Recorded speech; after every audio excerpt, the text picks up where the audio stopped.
Greetings, everyone, and thank you once again for stopping by The Infidel Guy, a real audio show brought to you by freespeech.org.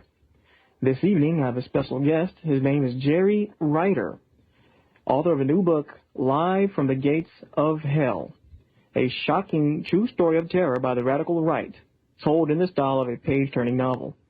Reiter has worked as a news reporter for ABC, and as well as many other different things involved in politics and also other national news organizations here.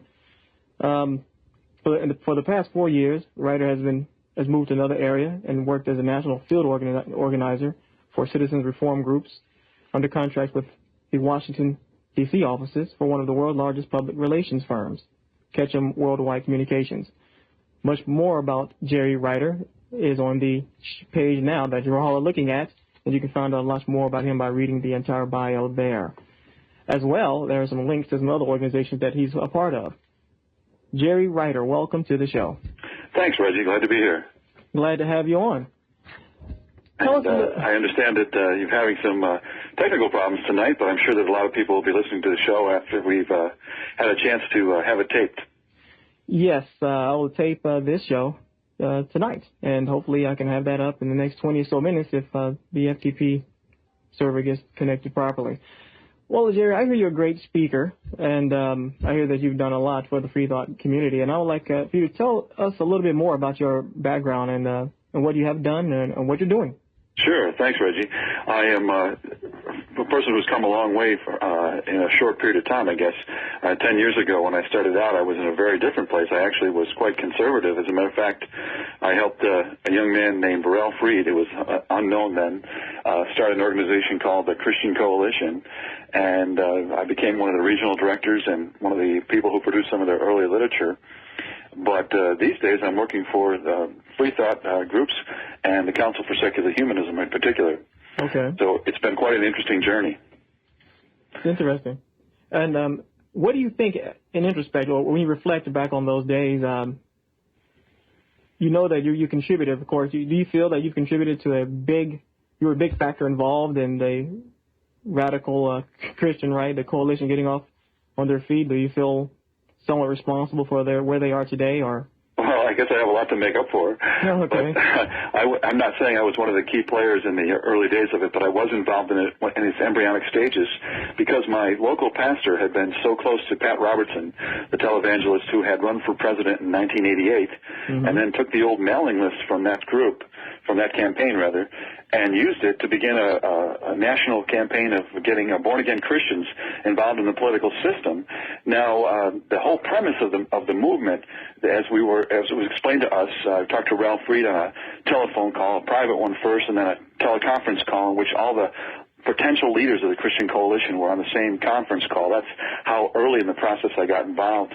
The people there were a relative handful of people across the country. And with Ralph Reed, basically, he explained that the idea, the whole premise of the movement was that born-again Christians are being persecuted in America today. Now, let me put that into some context for you. We have about 10,000 elected state and federal officials in America. Out of that number of 10,000, we have 98% of them are avowedly Christian. And some, are not born again. Some are other types of Christian thinking. But it gives you an idea of how many people are Christians in America today. And it's quite outrageous that they say that they were persecuted in America as a minority. Because, in fact, if you look at people who, for instance, are about 10% of the population, people who are not affiliated with any religion, those folks can point to a different kind of statistic. No one today runs as a candidate as an openly atheistic or agnostic or free-thinking person and gets elected in America today. We've had a few people, courageous individuals who've tried that, including in Los Angeles. We had a great candidate out there, Eddie Tabash, who ran for the assembly out there, came in second, did a great job, ran a great campaign, but could not get elected. And one of the issues that dogged him was his activism as a free-thinking person involved in a number of organizations that were promoting the idea that you don't necessarily have to have religion in order to be moral. And so today I've definitely got a different perspective on who is the underrepresented group in America, but at that time I sincerely believed that the born-again Christians and the Christian Coalition were going to do a great thing for the country, and they were going to move it forward. And it was only after I got involved that I began to question some things that I saw, because my same local pastor, Paul Schenck, who had gotten me involved with Pat Robertson's Christian Coalition when it was forming under Ralph Reed, also then was very active in the Operation Rescue movement that blocks the clinic doors. Mm-hmm. And I had left in 1992. I had left my work with the Christian Coalition and had gone to work for the ABC affiliate in Buffalo, New York. So I was working as a news reporter, and I had put aside all of my activism. Thought that was going to be the end of it. Go ahead. But instead, a twist of fate turned everything upside down for me. My local pastor was named as the leader of a protest that was going to be held in Buffalo, New York, right after they had the very largest protest of all times for the abortion issue. It took place in Wichita, Kansas in 1991, and then within a month of that ending, which over 2,000 people had been arrested in the streets of Wichita, Kansas, Randall Terry, the founder of Operation Rescue, hops on an airplane and flies off to Buffalo, New York, and flies not only to our city, but comes into my very radio station and makes an announcement that there's going to be another one of these national protests, and it's going to come to Buffalo, and that my local pastor was going to be the coordinator of the whole thing. Well, I knew that my boss wasn't going to be too happy with that news, so I had to go up and tell him, look, boss, I can't cover this story because obviously it would be perceived as a conflict of interest if my pastor is the head of it and I'm out there in the street covering it. Wow. And my news director didn't take the news very kindly. He kind of overreacted, I think. He said, I'm taking you off of all news duties, all on-air duties, for as long as this protest lasts. Well, that meant I couldn't cover a baseball game or a town hall meeting or anything, and I was naturally upset. But my pastor said, well, look at this. It's the Lord opening a door for you. He said, you can come into our secret communication and command center of Operation Rescue National, and you can serve as our media coordinator behind the scenes, writing press releases, doing radio interviews in cities all across the country except Buffalo, so you can go back to your job when it's all over. So I knew that would be an interesting assignment. I didn't know how interesting it would be, but I decided to go ahead and take him up on the offer. So off I go into the secret headquarters of Operation Rescue, and it was in a basement suite of offices, and guess who owned that suite of offices? And it was that Christian Coalition. And that was doubly ironic because they had just made public statements that they did not support the illegal tactics of Operation Rescue.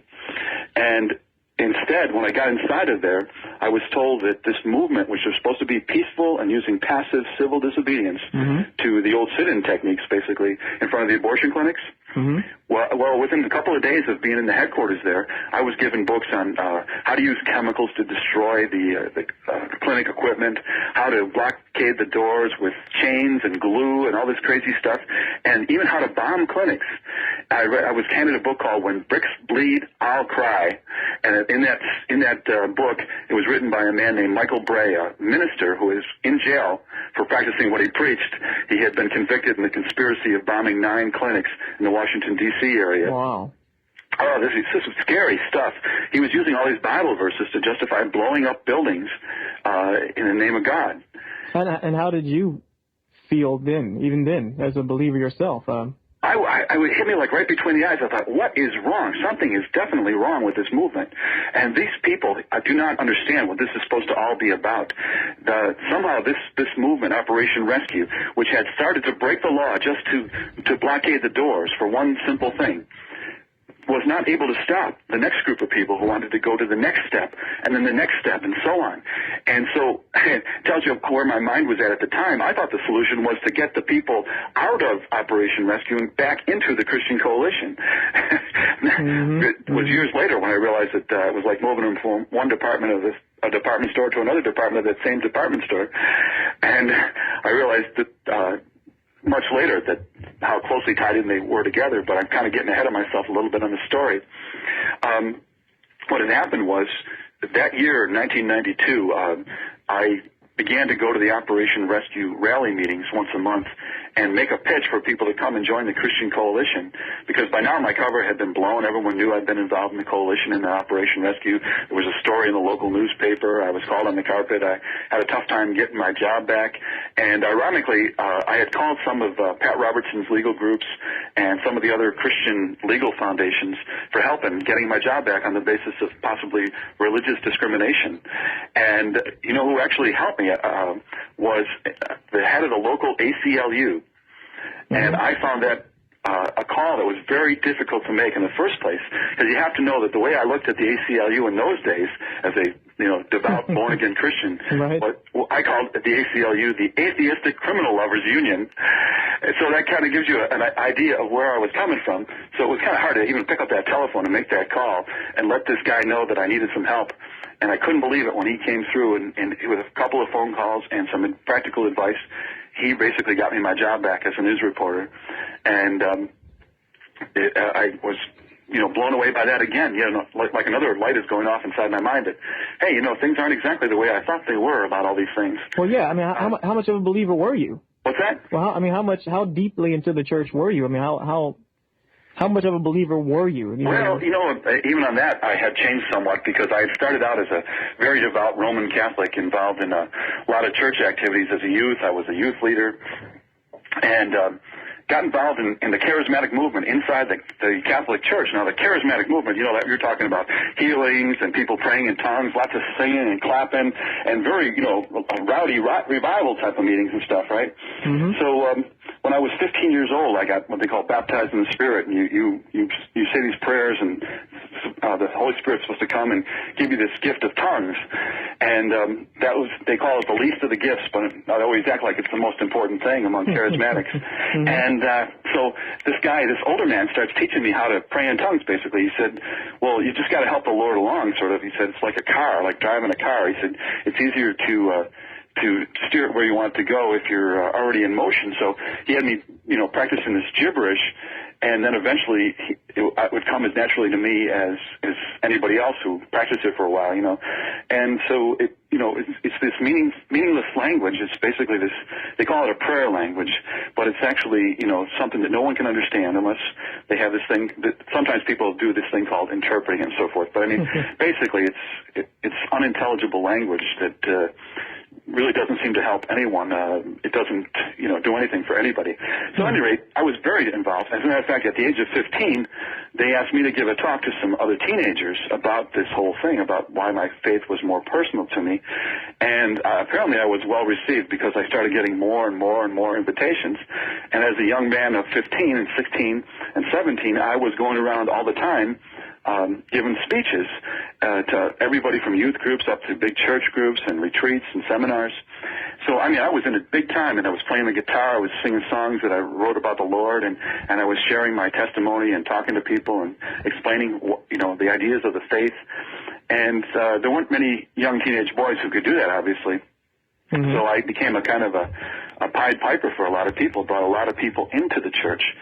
And then at the age of 18, I had basically gone full-time. I had a chance to work in a ministry that was like a house of prayer, and involved in a lot of speaking engagements and retreats. And it was nice. There were a lot of good things about it. It was a very happy period of my life, actually. And I enjoyed what I was doing, but eventually the charismatic movement sort of died out in the Catholic Church as the Catholic Church became more and more conservative over the next decade. And so I basically followed my charismatic friends eventually into a charismatic church. And, it was just sort of a natural transition. So here I was going to this big Assembly of God church called the New Covenant Tabernacle outside of Buffalo, New York. And as I mentioned, it was pastored by this guy who was a close associate of Pat Robertson. Matter of fact, eventually my old pastor became the administrative director of the ACLJ, the religious rights version of the ACLU. Okay. Yeah, so he became a pretty influential player on the national stage, and now he's also involved in a national organization called the National Clergy Council, which is basically ultra-conservative ministers who want to influence the system, including the political system. Well, Jerry, what I'd like to know is, and I'm sure our listeners would like to hear too, you seem pretty involved in the church in your earlier years there. What happened to, well, I don't know, how do you identify yourself? Are you atheist, humanist? Yeah, I definitely consider myself a humanist, and feel more comfortable defining myself in the positive rather than, A, being without, and theist, being without a God. That's defining myself in the negative is the way I look at it. And I respect, the points of view of other people who choose to define themselves that way sometimes for simplicity or clarity, but people don't really know what a secular humanist is or what a humanist is. Okay, well, what is a secular humanist? Yeah, basically what it is somebody who believes in the common moral decencies. Essentially, the simplest way I can put it is the golden rule without any deity, without any superstition, without any supernatural explanations. And basically, living your life to the fullest, helping out your fellow human beings. So atheistic in a sense, but just the term, I'm assuming the term atheist has so many negative connotations that... It's not just a PR spin. What it is to say I'm an atheist is to say what I don't believe in. And that, but it does not tell you anything about what I do believe in. In other words, I could be Machiavellian and be an atheist. I could be cynical and jaded and be an atheist. But I can't be those things if I am going to be a secular humanist and a true humanist, because I want to be able to go out and do things for the world and as much as possible, make the world a little bit better place for my having lived here. That's quite interesting. So I can imagine someone approaching you, Jerry, and saying, do you believe in God? Well, no, I'm an atheist. What do you believe in? Well, I'm a secular humanist. If they ask me those questions, I just try to explain it as best I can. And if it takes more than 3 or 4 words, that's probably good. I think people need to be challenged. They want to quickly pigeonhole you. And if you let them do that, they will be glad to oblige. So what occurred? What happened? What led you to secular humanism? Well, basically what happened is, as my journey continued, I had actually left the radio station in Buffalo, New York, and gone to a great big station. I was working for Shadow Broadcast Services in Houston, Texas. And I went down to cover because what had happened was the protest that I was involved in 92 was called the Spring of Life. And I was shocked the next year because it was basically followed by a Spring of Death, in which the first anti-abortion slaying took place in America, down in Pensacola, Florida. And a doctor who had been practicing abortions as well as an OB-GYN practice was shot and killed by a young man who had admitted it on the scene. And I went to cover the murder trial and to check, because I had gotten a tip ahead of time that there was going to be something going on at the murder trial. And basically, to answer your question, what had happened was I began to meet people who were going to shoot and bomb for Jesus. And that began a process in me of questioning everything that I had ever believed in, because I wondered, how did these people read the Bible, and they so devoutly, and come out in such a horrible place?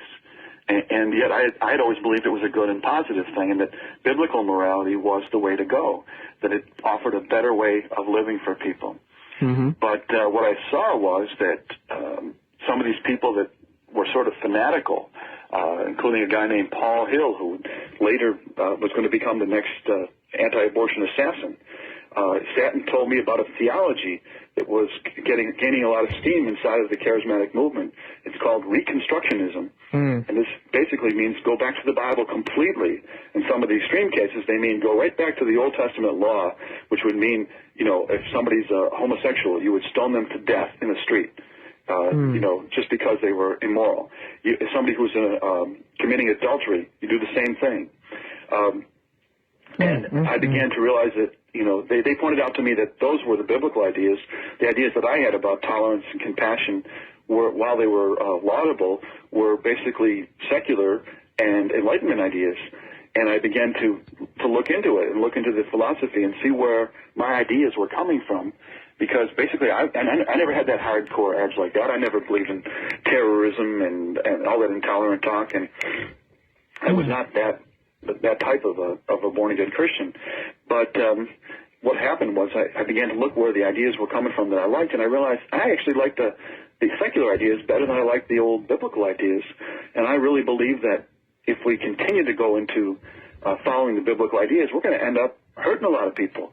We're going to end up doing a lot of harmful things. I mean, I had to look at things really honestly, like the issue of slavery 100 years ago, where the Bible was used to defend slave owners. And when women struggled for the right to vote and the right to own property, it was the Bible that was used to keep them down for a long time.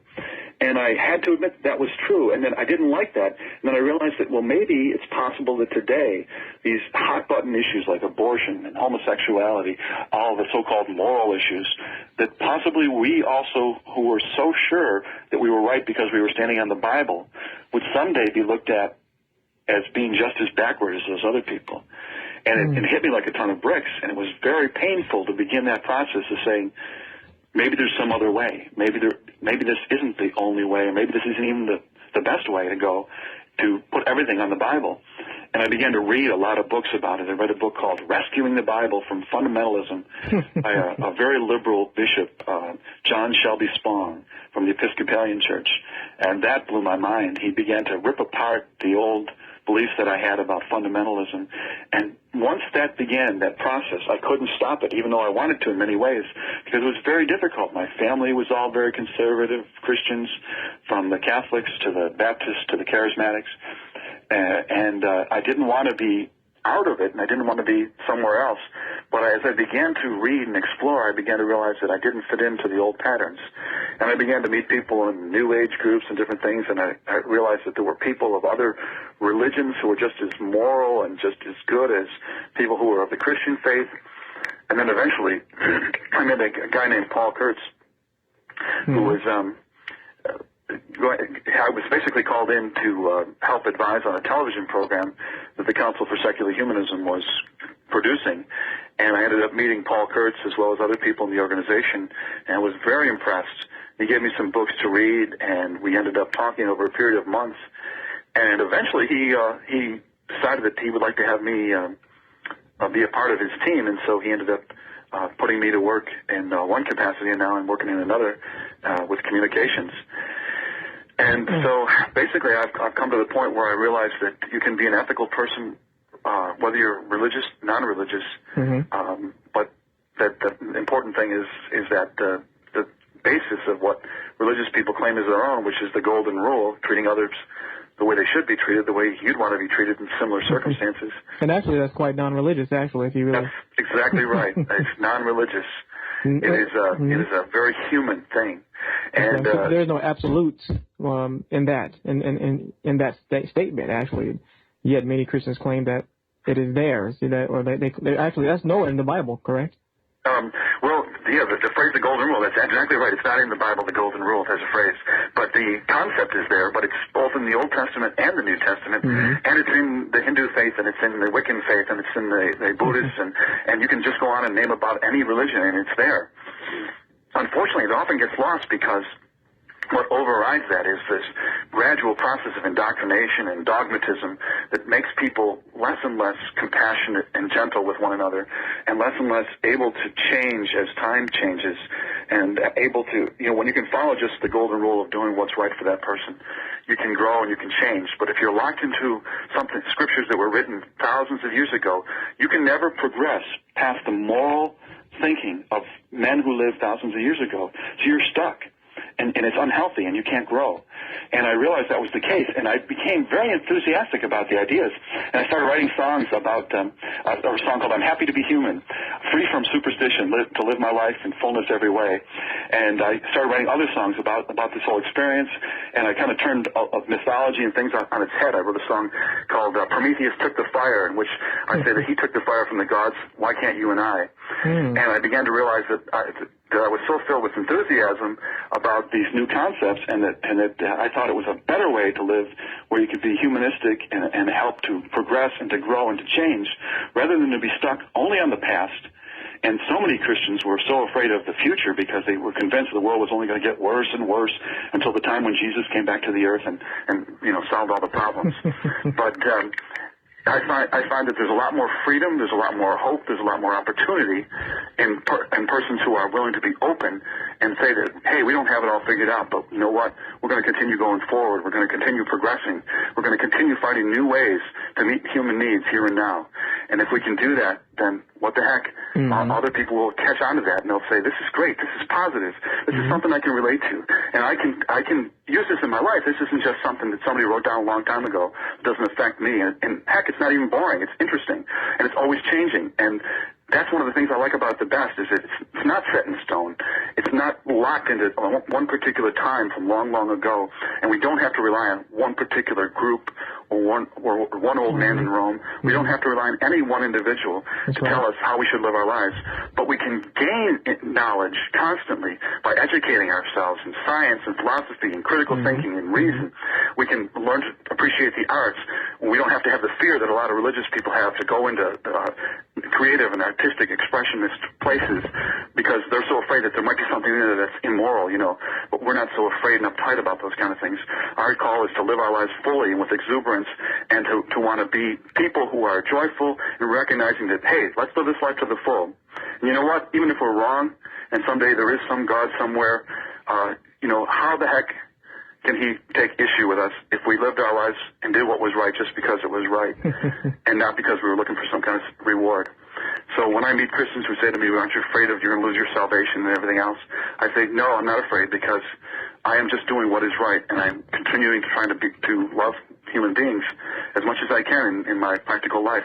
But you can't do that without Jesus, Jerry. Oh, darn. I knew I forgot something. No, obviously I found just the opposite, that when I thought that only the people who were of that mindset, who had accepted that concept, that this man from 2,000 years ago had all the answers, that I actually lived in fear a lot of the time of other people, people who were different, people who held different concepts. I mean, I was a fairly open-minded person. People always noticed that about me, but there was still that element of discomfort and sort of blinders to a certain extent, that I could only go look so far one way or the other, because in some ways it helped me stay focused, but on the other hand, it kept me limited too, and I couldn't grow as much as I was capable of growing. Well, how does your family and friends feel about who knew you before the change, the transformation? How do they feel about your... The reaction has gone from like, well, I hope this is just a phase, to, Lucifer was the brightest light in heaven, and then he fell and became Satan and became the leader of hell, Yeah, I've done some reading on this. Kind of interesting. But I was actually because, I was sort of always the leader of all the Christian conservatives in my extended family, which is huge. I'm the oldest of 7 kids. I've got 60-something cousins, aunts and uncles. We had grandparents till recently, and we just have this huge extended family here, and a network of friends and other folks that known for many, many years, and they just they can't believe it. I've been very gentle, I've only explained as much as they asked me about each individual. I haven't made any big speeches to them. I'm letting them gradually come to the realization of where I'm coming out on all this. And my book is there. Some of them have chosen to read it. Most have not chosen to read it. So, because I put it all together, and basically, even though we talked about a lot of these issues, my book is not a story. A lot of the stuff I told you is not even in the book. But what is in there is this very dramatic murder plot that I investigated when I went to Pensacola, Florida, at the murder trial. And it reads like a novel, but it's all true. And through the process of me investigating this mass murder plot, I began to question everything, and then I got sent off by the FBI to some meetings of some radical groups, and the stuff in there is fascinating about the militia groups, the conspiracy theory groups like the John Birch Society, the Buchanan rallies for president. I had a friend who was very high up in the Buchanan campaign who ironically was the person who changed me from a conservative Republican to a Democrat in some ways. He was very influential because he pointed out everything that was wrong with the Republican Party. And as I began to look at it, I began to realize that he was right, but his solution was to go off and join the Buchanan Brigade. Mine was to go and become a new Democrat. Interesting. You mentioned this book. How long has this book been out now, and how are things looking? They're wonderful. The book just came out a month ago, and since that has come out, I've been doing radio interviews across the country, done dozens of them, and I've also been on one national television program just last week. It was Court TV has a 1-hour talk show called Crier Today with Catherine Crier, and I was on that program, and I've also had just had a beautiful write-up in Publishers Weekly about the book. It really talked about how interesting the story was, and well-paced, and how the fact that I was able to shine a light into a very misunderstood segment of radicals in America today. Is there okay, you mentioned this radical group. I don't want to spoil the book at all, but you mentioned this radical group. Are there any religious? Are they religious? Yeah, is there any religious connotations involved with this, or is this group a religious fanatic group, or was it? Oh, most definitely. Okay. I mean, the people I was talking about all thought they were basically saving the world from immorality and sin, and they thought that by shooting abortion doctors, they were saving the lives of innocent unborn children. And the way they explained it, for instance, was Paul Hill, who would later open fire on 3 unarmed senior citizens, only one of whom was an abortion doctor, had told me that basically he would think of this situation as being like, what if you found a sniper on a schoolyard shooting little children, right? And you go up to the police and you say, hey, stop that guy, he's shooting those children. And the cop says, I can't interfere, he has a right to privacy. And if you had a gun in your hands and this guy wouldn't stop shooting the children, wouldn't you eventually shoot him? Mm-hmm. That's how Paul Hill looked at the whole situation for the unborn children. He said that's the only difference is that even the pro-life people aren't acting like these are really human beings, because that is what they always say. Even the respectable National Pro-Life Committee says, this life in the womb is the same as a life that's born, but they didn't act like it in the eyes of the radicals. They didn't go out and stop them the way they would with murderers or whatever, mm-hmm. snipers. Wow, I would love to see that in a movie one day. Well, yeah, actually, I'm in negotiations right now with a major Hollywood studio, and we don't have a contract yet, but they're very excited about it. They flew me out to Los Angeles about 3 weeks ago, and I got a chance to meet some very high-powered celebrities in Hollywood, and a chance to pitch my story, and then they took it, and they've already gone to 2 networks that were interested in it, and it's in the process right now. It may be a made-for-TV movie. You may see it sometime in about a year from now. That's great. You mentioned your music earlier. Yeah, I'm putting together basically a CD of my original songs that'll just kind of give people a chance to catch some of the excitement about being humanist and some of my reflections on how you look at some life issues, life transition issues. Like I wrote a song for a memorial song for a friend of ours, a coworker who had passed away. Mm-hmm. It was called You Are Part of the Universe, From Whence You Came, The Stuff Stars Are Made Of, Forever the Same. And talking about how people, in a sense, are connected to the universe, and we're not, alone in that sense. I think that's something human beings have always sort of instinctively known, that somehow we're connected to it all. But it doesn't require a supernatural explanation. You can be perfectly natural in your explanation of that, and you can talk about the human needs. And in that particular song, I talk about, though we feel sad now as we part, you live in our memories and in our hearts.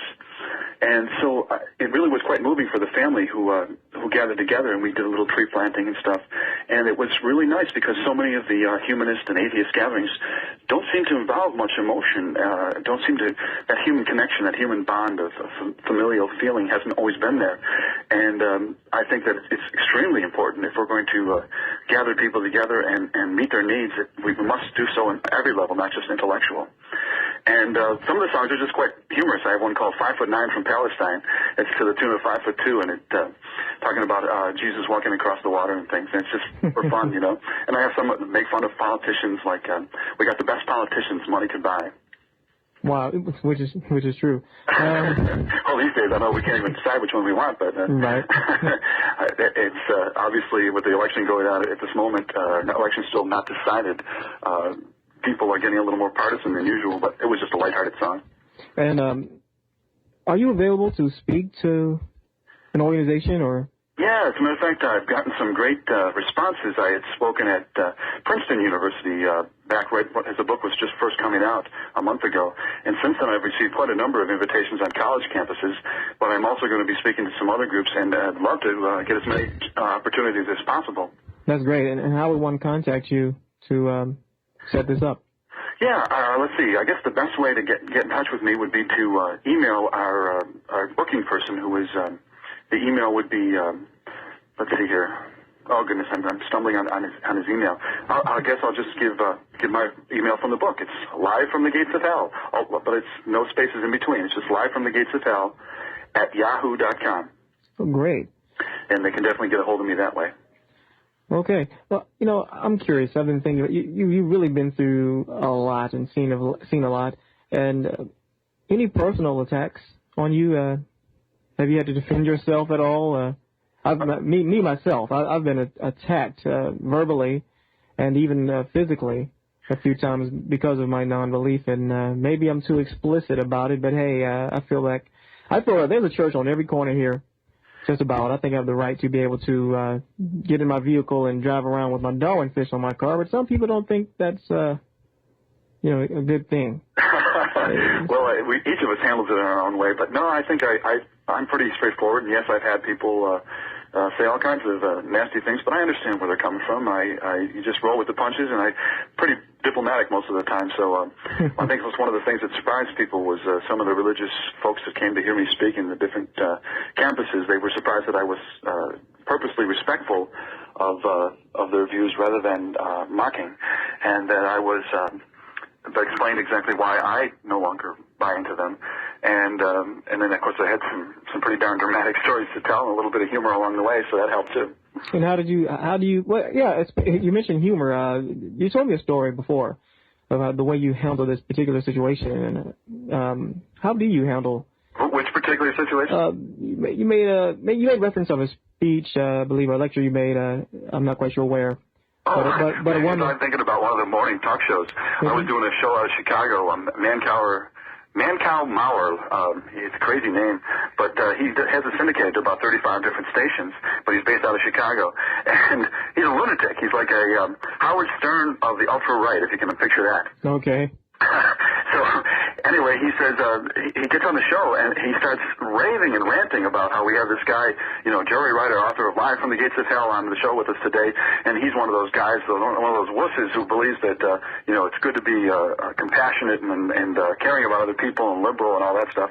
He says, "Listen to this, Jerry." He jams on this tape, and the guy, it's this recording of this guy giving this rant about how it was great about how that Catholic priest a month or two ago jumped in his car and drove down to the local abortion clinic, smashed his car into the building, and then whipped out a double-bladed axe and started swinging it around over his head and chopping up the building and everything. And so he turns off the tape and he says, "What do you think of that?"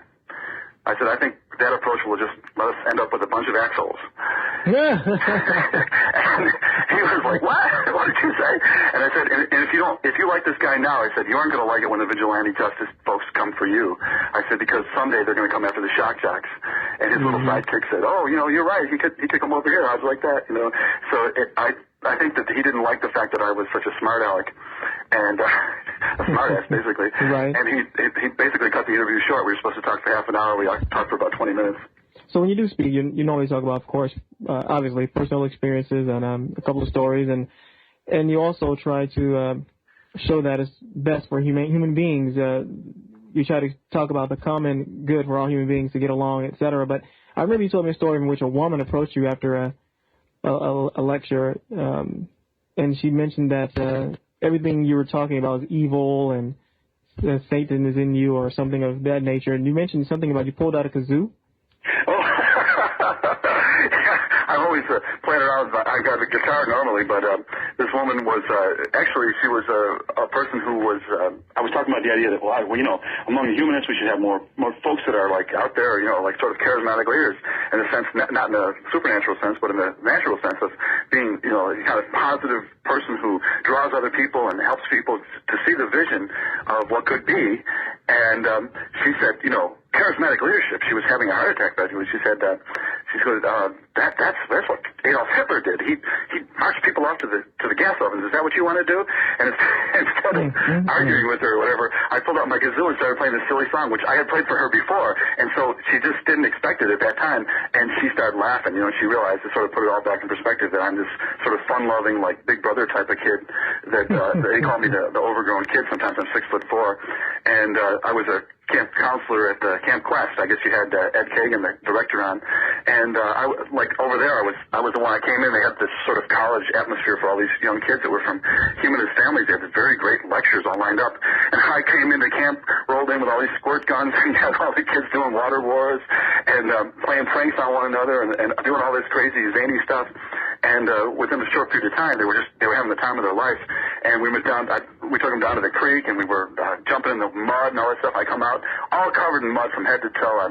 They called me the Mud Monster, and I was chasing the kids around. And someone snapped the pictures, so now those are floating all over the country. Me as the Mud Monster. But I just like to have a good time and enjoy myself and make sure that other people are having a good time too. That's very interesting. That's one way to handle that. Maybe if I had a kazoo on me, I could have handled that situation. I had a little better, and maybe it would have gone a lot smoother. Yeah, that's one thing I would advise anybody who's run into those people that are all hot and hostile and angry, and they want to push your buttons.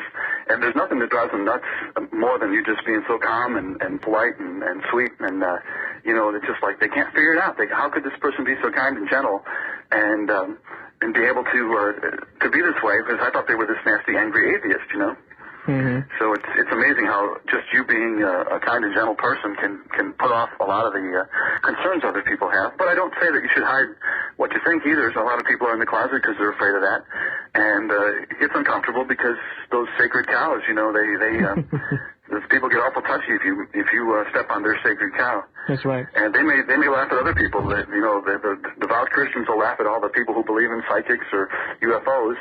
But if you mention some guy who died 2,000 years ago, well, that's a different story, Well, I guess, same people that believe in that stuff could believe in that quite easily. Oh, they do, of course, sometimes. Yeah. Folks that mix and match all kinds of interesting stuff. And then, I mentioned the New Age. A lot of people, a lot of my friends are into that.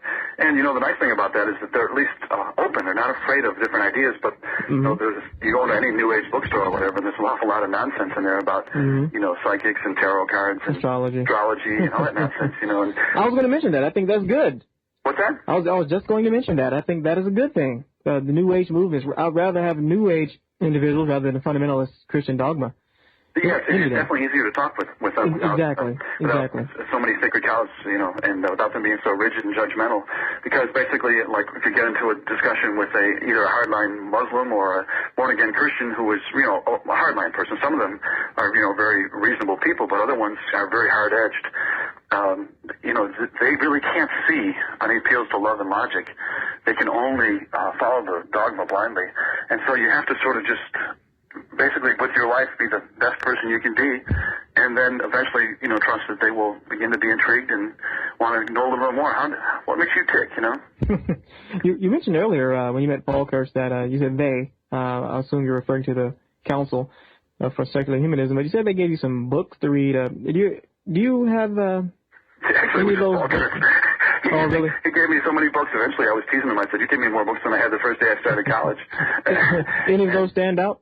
What's that? Any of those stand out in your mind? He has a book called Exuberance, which I loved. Okay. Because it was about how to live your life in a happy way and moral without being, one of these pompous people and so forth.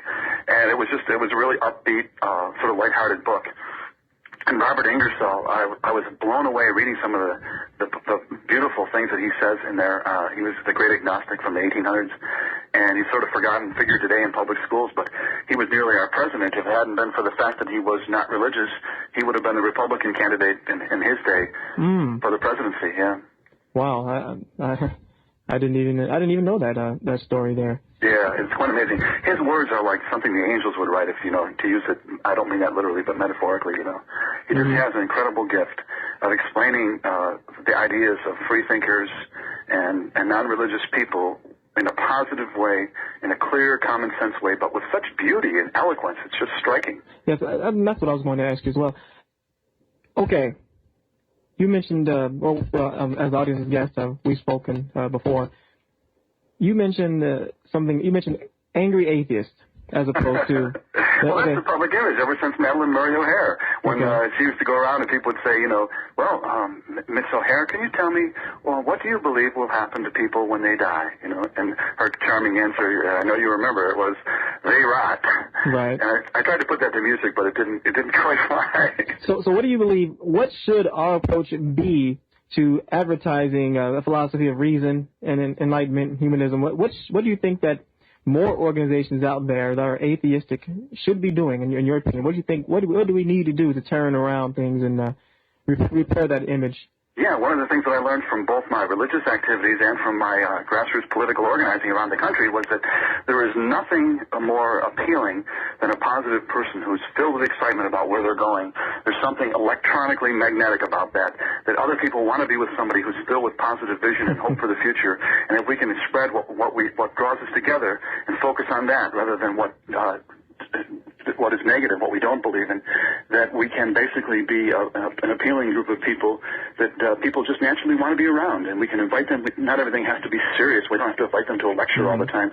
They can come to a sports night or a music night and meet people in our various centers for inquiry or local meeting groups of some people meet in homes and some in public libraries and things like that. But it doesn't matter where the setting is. What matters is that you're friendly to folks and you're honest with them, and then you think about some things you can do that might be of appeal to them rather than what's of appeal to us. And if you begin to actually build an outreach program that to share your ideas, some people tell me, no, that's what religion does. That's not for us. But you know what? That's what anybody does, whether it's a political group, a citizens group, a religious group. Anybody who wants to grow, or even a business, has a marketing plan. But for some reason, that concept seems foreign to many of the groups that I speak to. Well, I think that'll change because I think people want to share their ideas. And, you know, we in America have the choice of whether we want to be this, that, or the other thing. But there's nothing wrong with sharing your ideas in a positive, upbeat way with other people, and basically just making friends in the beginning, and then gradually, as a trust is built, sharing your ideas with them in an honest way. Jerry, Reiter in the future, what are we looking at? What are you involved in, or can we expect to see you on television shortly, or? I sure hope so. I've been invited back on Court TV, and I'm hoping that's just the first of many. But I don't know exactly how this is all going to come out in the future here. But what I would personally like to see is that I would like to see that the humanist groups and other non-religious groups would basically begin to think in terms of what's our 10-year plan, where do we want to be 10 years from now, where are we going to be 5 years from now, in terms of numbers of people coming into our movement, in terms of the programming that we have to offer those kind of people. When we get together, does it always have to be the same thing? Does it always have to be very serious and cerebral? Or can we get together and just be like a little tribe of human beings who share this great outlook on life that is helping us to live our lives in a more positive way and to be more active in our communities and with our families? I think that basically I've got lots of ideas about that, and I've written them up in a little outline form about all the different things that could be done. And basically I think we should shamelessly steal from religion all the things that draw people to want to come together and get together, because I'll tell you, some of these mega churches are drawing tens of thousands of people to these huge events, and I was involved in the Promise Keepers movement and all this kind of stuff. But use the tactics and the techniques of marketing oneself and getting people interested to come on board. But then instead of leading them into dogmas and superstitions and supernaturalism, to help them to free their mind, to grow as intellectually, morally, and as a human being. And also, one of the big areas we're missing out on is humanitarianism. If humanist and humanitarian became synonymous, that in itself would be very, very powerful in terms of appealing to other people. And people could see that there was some good there, because right now religionists claim to have all the lock on morality. Right. Yeah, so we need to get out there. That's right. And start doing those things. Do some good things and let people know why you're doing it, because you are a humanist and you care about people. Well, I'm curious, what other groups are you a part of? You sound pretty active.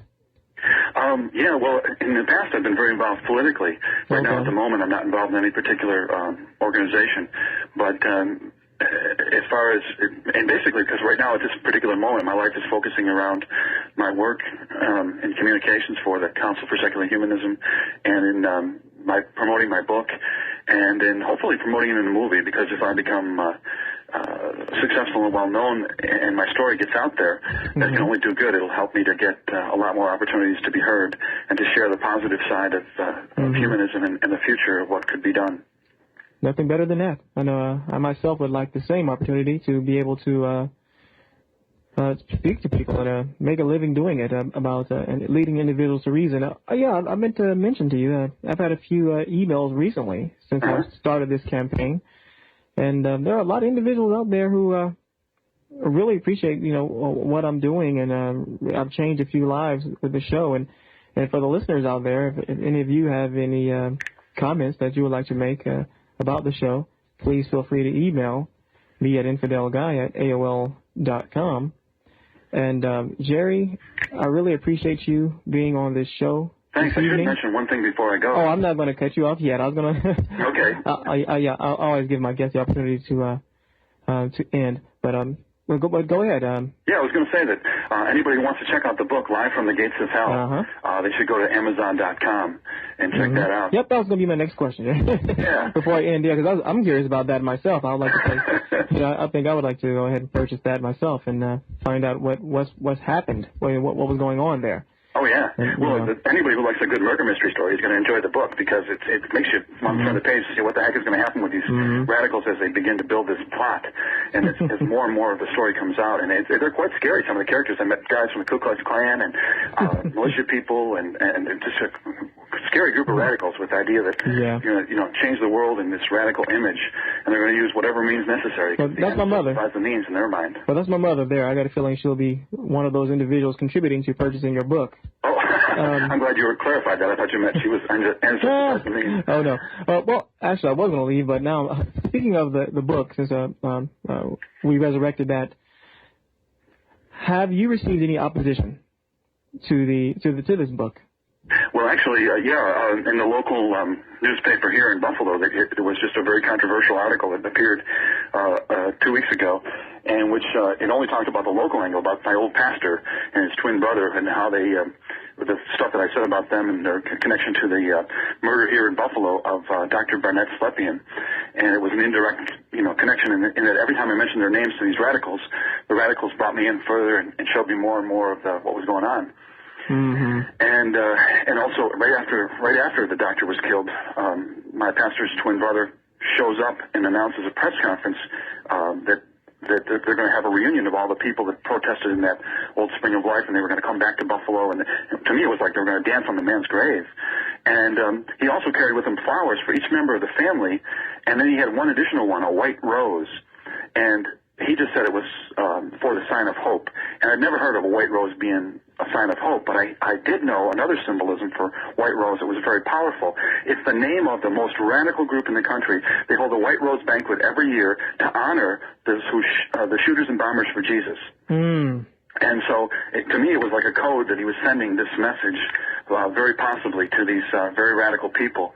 And it was quite a frightening concept that the people that I had followed in my own individual church, while stating publicly one thing, may have done what many of the other radicals did, which was privately do something very different.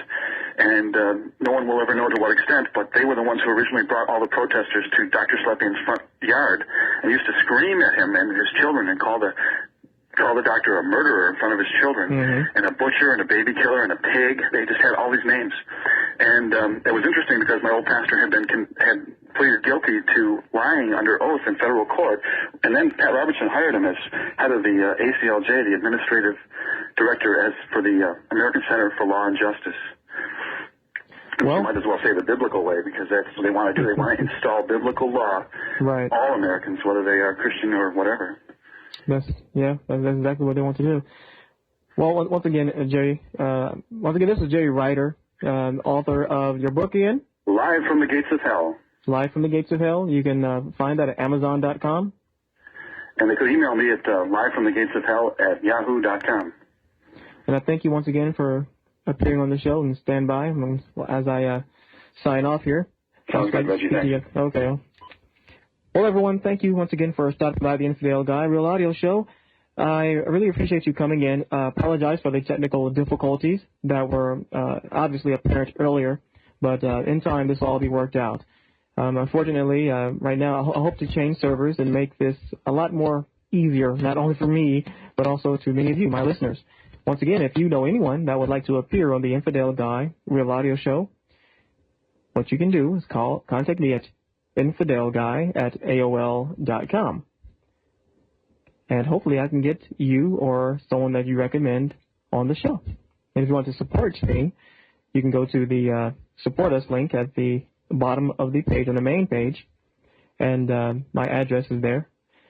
The PO box is there, that is. And there's a variety of ways in which you can assist the Infidel Guy Audio Show. Thank you for tuning in, and have a nice evening. See you tomorrow.